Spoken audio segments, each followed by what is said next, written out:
Hello guys, स्वागत है आप सभी का मेरे यूट्यूब चैनल में। जैसा कि आप सभी को पता है कि अभी हम इलेक्ट्रॉनिक युक्तियाँ वाला जो चैप्टर है वो पढ़ रहे हैं और इस चैप्टर के काफ़ी सारे नोट्स आपको मेरे चैनल के प्लेलिस्ट पे मिल जाएंगे, तो चेक ज़रूर कीजिएगा। तो इसी क्रम में आगे बढ़ते हुए आज हम देखेंगे संधि ट्रांजिस्टर, जंक्शन ट्रांजिस्टर क्या होता है। तो आइए देखते हैं। ट्रांजिस्टर एक ऐसी युक्ति है जिसका बाह्य भाग समान अर्धचालक तथा मध्य भाग विपरीत अर्धचालक से मिलकर बना होता है। तो जैसे कि आप समझ पा रहे हैं कि ट्रांजिस्टर में जो है 3 भाग होते हैं। इसमें जो बाह्य का जो 2 भाग रहता है वो समान अर्धचालक से तथा मध्य का जो बीच का वाला जो भाग रहेगा वह जो है विपरीत अर्धचालक से मिलकर बना होता है। और संधि ट्रांजिस्टर जो है यह 2 प्रकार के होते हैं। पहला जो है पीएनपी संधि ट्रांजिस्टर और दूसरा है एनपीएन संधि ट्रांजिस्टर। तो आइए देखते हैं हम लोग पीएनपी संधि ट्रांजिस्टर क्या है। इसमें एन प्रकार के अर्धचालक को 2 पी प्रकार के अर्धचालकों के मध्य दबाकर रखा जाता है। पीएनपी संधि ट्रांजिस्टर कहलाता है। तो जैसा कि हम इसके डेफिनेशन में पढ़े थे कि बाह्य भाग समान और मध्य भाग जो है विपरीत अर्धचालक होता है। तो देखते हैं इसमें, ये देखिए पीएनपी संधि ट्रांजिस्टर कुछ इस तरह से रहता है। इसमें जो है एन प्रकार के अर्धचालक को 2 पी प्रकार के अर्धचालकों के मध्य, तो देखिए ये एन प्रकार के अर्धचालक हैं जिसको 2 पी प्रकार के अर्धचालकों के मध्य जो है वह दबा कर रखा जाता है। तो इस जो पूरे उपकरण को जो है वह पीएनपी संधि ट्रांजिस्टर कहते हैं। तो इसमें हम देख रहे हैं कि इसमें 3 भाग होते हैं पीएनपी। तो ये वाला जो भाग रहता है, ये सबसे शुरू वाला जो भाग रहता है उसको बोलते हैं उत्सर्जक। इसे ई से डिनोट करते हैं, इसे दर्शाया जाता है जिसको एमीटर बोला जाता है। इसका जो मध्य वाला भाग रहता है, जो विपरीत अर्धचालक वाला जो भाग रहता है उसको बोला जाता है आधार। इसको बेस भी बोला जाता है, इसको बी से दर्शाया जाता है। और जो सबसे आखिरी वाला जो भाग रहता है उसको बोला जाता है संग्राहक या कलेक्टर। इसको जो है वह सी से दर्शाया जाता है। तो अब देखते हैं हम लोग एनपीएन संधि ट्रांजिस्टर। देखते हैं एनपीएन संधि ट्रांजिस्टर क्या होता है। इसमें पी प्रकार के अर्धचालक को 2 एन प्रकार के अर्धचालकों के मध्य दबाकर रखा जाता है। एनपीएन संधि ट्रांजिस्टर कहलाता है। इसको मैं अर्धचालक लिख डाली थी, तो आप लोग इसको संधि ट्रांजिस्टर लिखिएगा। इसका जो पी भाग है वो पतला होता है, अर्थात इसका जो मध्य भाग रहता है वो बहुत ही पतला होता है।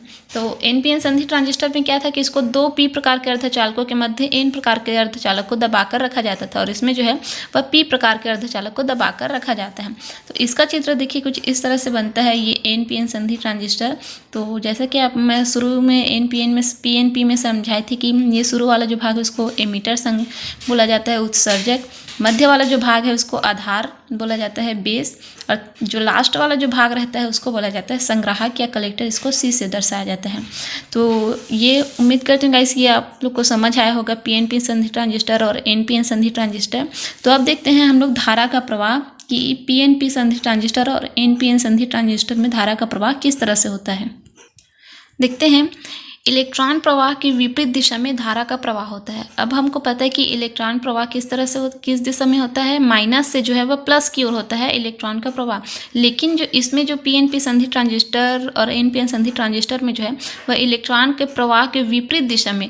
तो चूंकि इलेक्ट्रॉन का प्रवाह माइनस से प्लस की ओर होता है तो इसका विपरीत दिशा क्या हो जाएगा, प्लस से माइनस की ओर होगा। दूसरा देखते हैं धन आवेश की दिशा में। जैसे कि हम पहले में समझे कि प्लस से माइनस की ओर जो है वह जो है धारा का प्रवाह होगा। तो देखते हैं पीएनपी संधि ट्रांजिस्टर में धारा का प्रवाह, इसका प्रवाह उत्सर्जक से आधार की ओर होता है। देखिए ये जो है ये कुछ पीएनपी संधि ट्रांजिस्टर को हम इस तरह से भी लिख सकते हैं। ये इसका जो है इस प्रकार से इस चित्र द्वारा इसको दर्शाया जाता है। तो ये देखिए इसका धारा प्रवाह जो है उत्सर्जक से आधार की ओर होता है। अब चूंकि ये पहला वाला जो भाग रहता है उसको उत्सर्जक बोला जाता है, मध्य वाला आधार और ये आखिरी वाला को संग्राहक बोला जाता है। तो इसमें जो है धारा प्रवाह जो है वह उत्सर्जक से जो है वह आधार की ओर होगा। हम देखिए इस तरह से प्लस से माइनस की ओर। अब चूंकि पहले वाले भाग में क्या रहता है पी, तो पी में क्या रहता है धन आवेश रहता है और एन में क्या है ऋण आवेश रहता है। तो धन से ऋण आवेश की ओर जो है इसमें धारा का प्रवाह होता है। अब दूसरा देखते हैं एनपीएन ट्रांजिस्टर में धारा का प्रवाह। इसमें धारा का प्रवाह जो है आधार उत्सर्जक की ओर होता है, अर्थात आधार से जो है वह उत्सर्जक की ओर होता है। ये देखिए ये इसका आधार है और ये इसका उत्सर्जक है। तो इसका जो इसमें जो धारा प्रवाह रहेगा तो वो आधार से उत्सर्जक की ओर रहेगा, क्योंकि एनपीएन में क्या रहता है, इसका दोनों जो बाहरी भाग रहते हैं वह एन अर्धचालक होता है और इसका मध्य भाग जो रहता है वो पी अर्धचालक होता है। अब पी अर्धचालक में धन आवेश रहता है, तो धन आवेश जो है वह एन अर्धचालक में ऋण आवेश रहता है, तो धन आवेश से ऋण आवेश की ओर इसका जो है धारा प्रवाह होगा।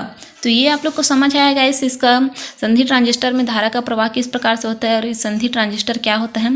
तो हम अपने नेक्स्ट वाले वीडियो में पढ़ेंगे इसकी कार्यविधि पीएनपी संधि ट्रांजिस्टर और एनपीएन संधि ट्रांजिस्टर की। तो उम्मीद करती हूँ ये वाला टॉपिक आप लोग को समझ आया होगा। यदि वीडियो पसंद आए तो लाइक कीजिए, अपने दोस्तों के साथ शेयर कीजिए और चैनल को सब्सक्राइब कर दीजिएगा। ऐसे वीडियोज़ देखने के लिए बने रहिए मेरे यूट्यूब पर। तो मिलते हैं इस नेक्स्ट वीडियो में। Thanks for watching this video.